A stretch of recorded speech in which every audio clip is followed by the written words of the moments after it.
नमस्कार।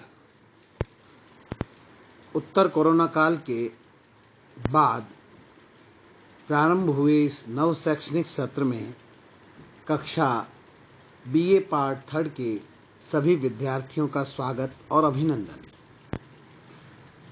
छात्र छात्राओं, जैसा कि आप जानते हैं कि अभी राजकीय निर्देशानुसार हमारा आपका जीवंत शिक्षण संभव नहीं है, इसलिए हम इस आभासी दुनिया के माध्यम से निरंतर आपसे संपर्क बनाए हैं, क्योंकि आपके ज्ञान की जो धारा है और आपके ज्ञान के विकास के जो आयाम हैं वे उपेक्षित या अधूरे न रहें।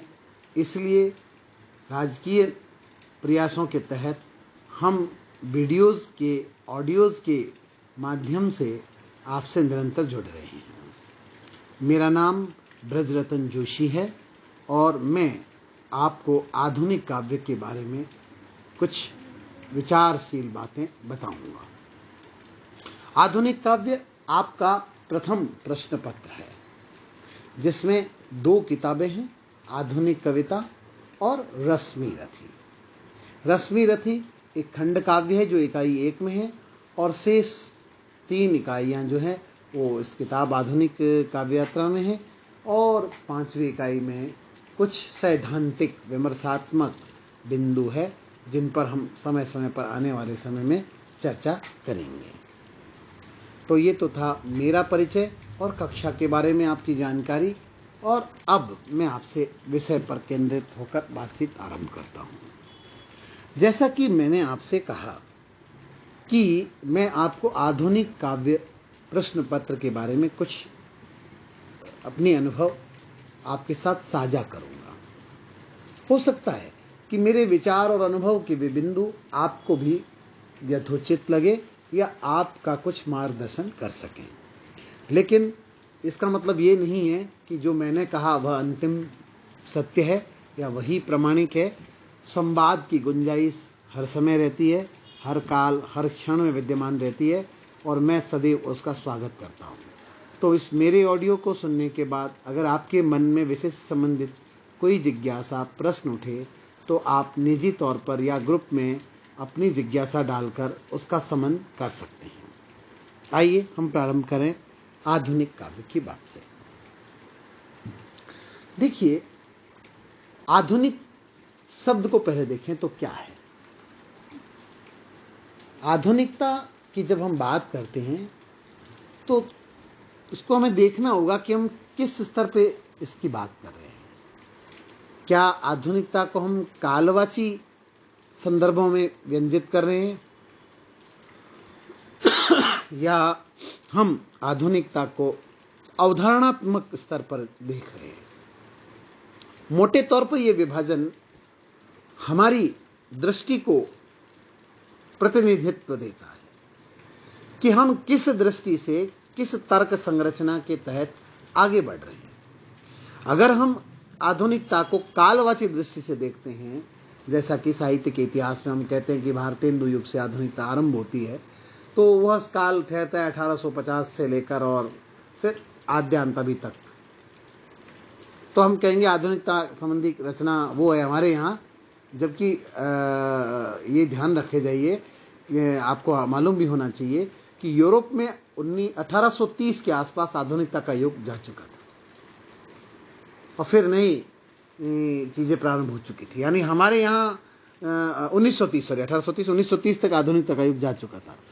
तो हमारे यहाँ जब हम नया आधुनिक काल शुरू हो रहा है, तब यूरोप में आधुनिकता का कायाकल्प हो चुका है और वो एक स्टेप आगे बढ़ चुकी है, एक कदम आगे बढ़ चुकी है। पर फिर भी प्रश्न अपनी जगह है कि हम आधुनिकता को किस दृष्टि से देखें। तो प्रिय छात्रों, मैं आपको ये बता दूं कि मैंने आपसे जैसा कहा कि समझने के लिए हमारे पास 2 दृष्टियां हैं, एक कालवाची दृष्टि और दूसरी अवधारणात्मक दृष्टि।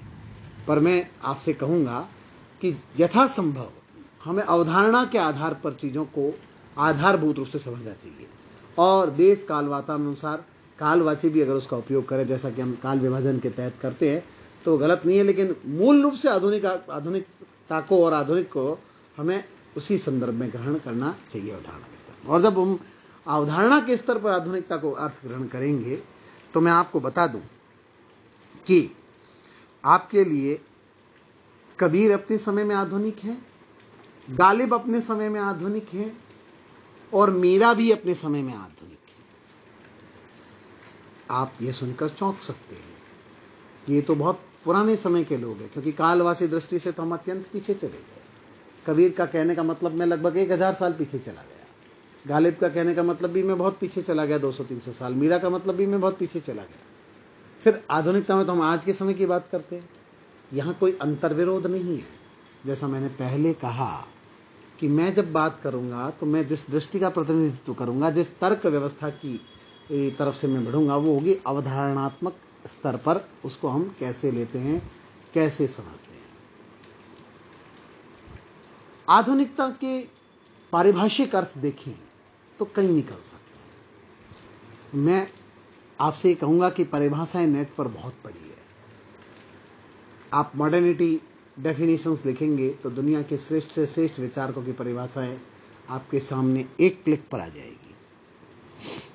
मूल रूप से वे सब सूचनाएं हैं। बोध के स्तर पर हमें जब ग्रहण करना है तो हमें ध्यान रखें कि आधुनिकता क्या है। भारतीय परंपरा और भारतीय ज्ञान परंपरा के संदर्भों में जब मैं इस प्रश्न को देखता हूं तो मुझे जो एक बीज बिंदु दिखाई देता है आधुनिकता, वह है प्रश्नाकुलता। आधुनिकता मानी प्रश्नाकुलता। दूसरा जो बीज बिंदु दिखाई देता है आधुनिकता मानी विद्रोह, असंतुष्टि। तीसरा जो मुझे स्टेप दिखाई देता है कि आधुनिकता माने विवेक का महत्व। तो मैं इन अर्थों में देखता हूं। आधुनिकता का मतलब है मेरे लिए प्रश्नाकुलता यानी जिज्ञासा, संवाद धर्मिता और उसके बाद विवेक, वैज्ञानिक दृष्टि, संदेह, ये सब लक्षण आधुनिकता के।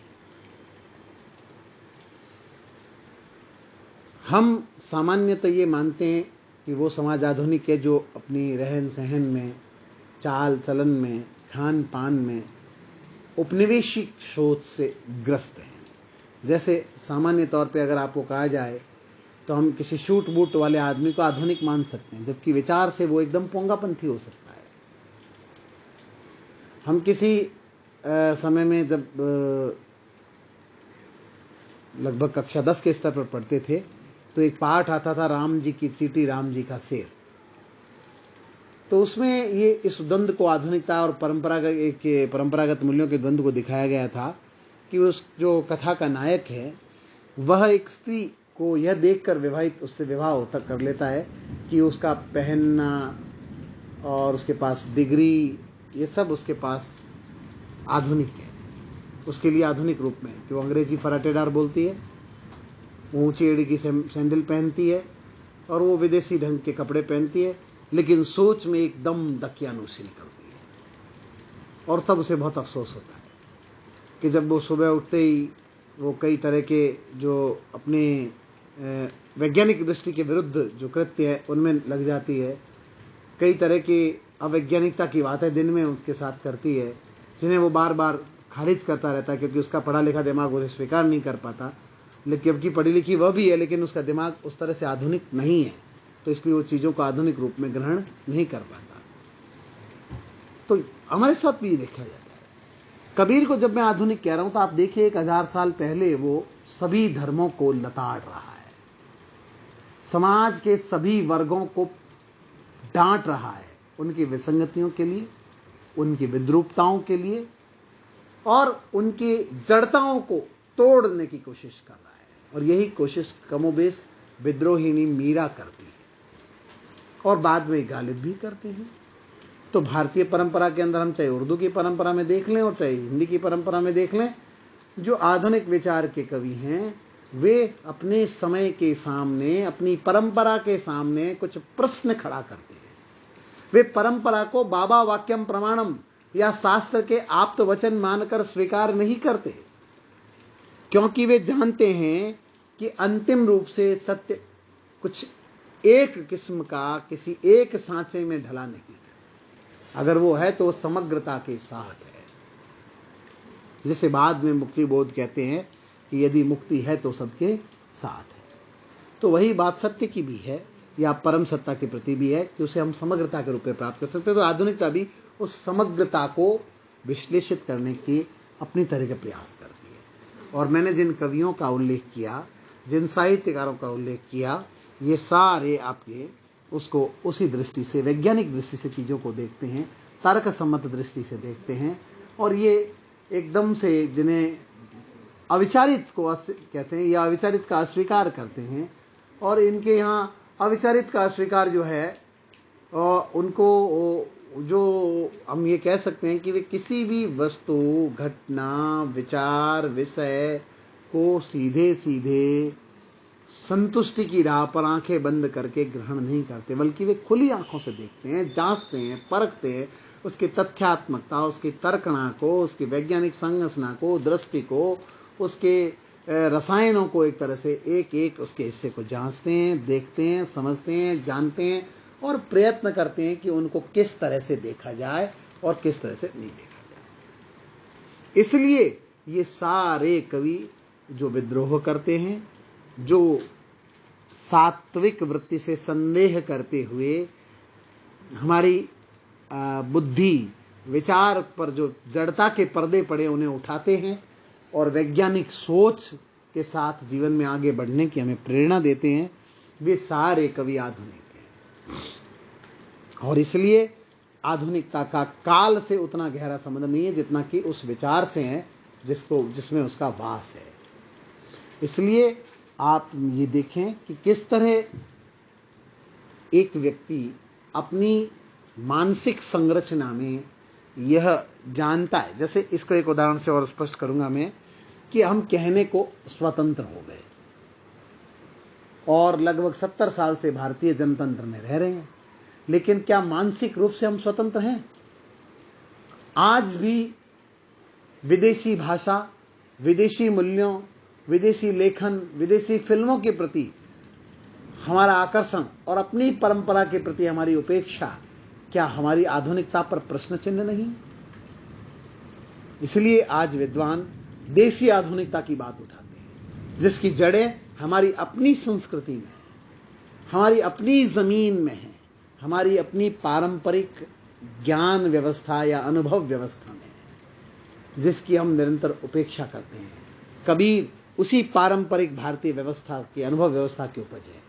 मीरा उसी पारंपरिक भारतीय समाज के प्रतिनिधि है जो राठौड़ कुल में होती है ना, और उस राजपूतों के यहां है, लेकिन वह स्त्री स्वतंत्रता के लिए, एक तरह से स्त्री के स्वायत्त व्यक्तित्व के लिए अपने को एक तरह से समर्पित कर देती है, अपनी चेतना को समर्पित कर देती है और इस आराधन के अनूठे अनुष्ठान के माध्यम से सामंती परिवेश के खिलाफ विद्रोह का बिगुल बजाती है।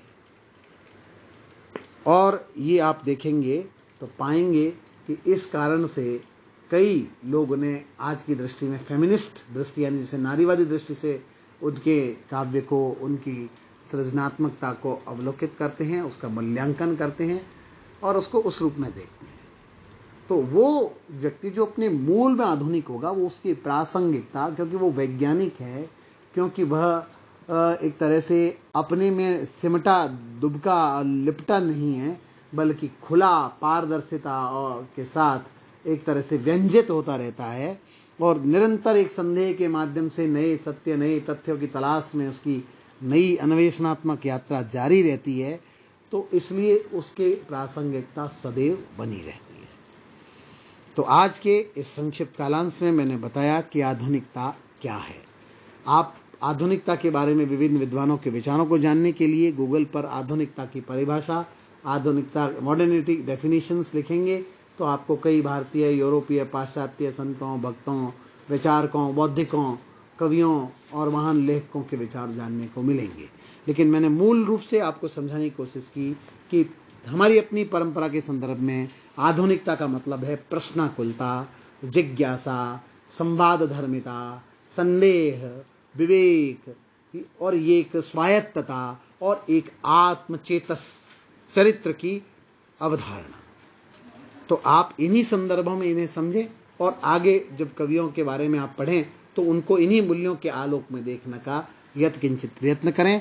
तब आपको आधुनिक कविता की समझ जो विकसित होगी वो सही मायने में उसके रास्ते, उसके कई तरह के अर्थ और नए भाष्य आपके दिमाग में खुलेंगे और आप उनके बारे में जानेंगे। इस संबंधी कोई भी जिज्ञासा इत्यादि हो तो वीडियो देखने के बाद आप वहाँ पर चैट में अथवा कक्षा ग्रुप में अपने विचार रखकर पूछ सकते हैं, जान सकते हैं, समझ सकते हैं।